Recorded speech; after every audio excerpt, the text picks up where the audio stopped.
നമസ്കാരം, ഞാൻ ഡോക്ടർ അഞ്ജലി. ധാരാളം ആളുകൾക്ക് കാണാൻ പറ്റും മൺസൂൺ സീസൺ, മഴക്കാല സമയത്ത് ദഹന സംബന്ധമായിട്ടുള്ള ധാരാളം കാര്യങ്ങൾ, അതായത് കഴിക്കുന്ന ഭക്ഷണം ശരിയായിട്ട് ദഹിക്കുന്നില്ല, ഗ്യാസ് പോലെയുള്ള കാര്യങ്ങൾ, അസിഡിറ്റി പോലെയുള്ള കാര്യങ്ങൾ എന്നീ പറയുന്ന പല പ്രശ്നങ്ങളും.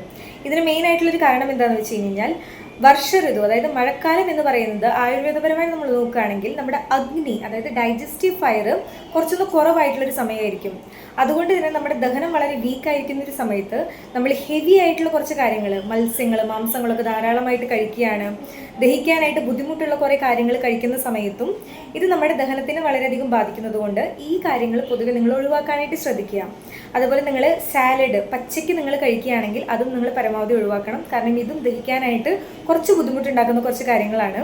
ഇനി എന്ത് കഴിക്കാമെന്ന് നോക്കിക്കഴിഞ്ഞാൽ കൂടുതലും നിങ്ങൾ കുക്ക് ചെയ്തിട്ടുള്ള ചൂടുള്ള ഭക്ഷണങ്ങൾ കൂടുതലും കഴിക്കാനായിട്ട് ശ്രദ്ധിക്കുക. പരിപ്പ് വർഗ്ഗങ്ങളൊക്കെ ധാരാളമായിട്ട് കഴിക്കുന്നവരാണെങ്കിൽ കൂടുതൽ നിങ്ങൾ ഉച്ചയ്ക്ക് കഴിക്കാനായിട്ട് ശ്രദ്ധിക്കുക. രാത്രി പരമാവധി ഒഴിവാക്കുക. രാത്രി മിനിമം നിങ്ങൾ ലൈറ്റ് ആയിട്ടുള്ള, ദഹിക്കാനായിട്ട് ഈസി ആയിട്ടുള്ള കാര്യങ്ങൾ കൂടുതലും ഉൾപ്പെടുത്തുക. പരിപ്പ് വർഗ്ഗങ്ങളും അതുപോലെ ഉഴുന്ന് പോലെയുള്ള കാര്യങ്ങളും രാത്രിയും പരമാവധി ഒഴിവാക്കുന്നതായിരിക്കും ഏറ്റവും നല്ലൊരു കാര്യം.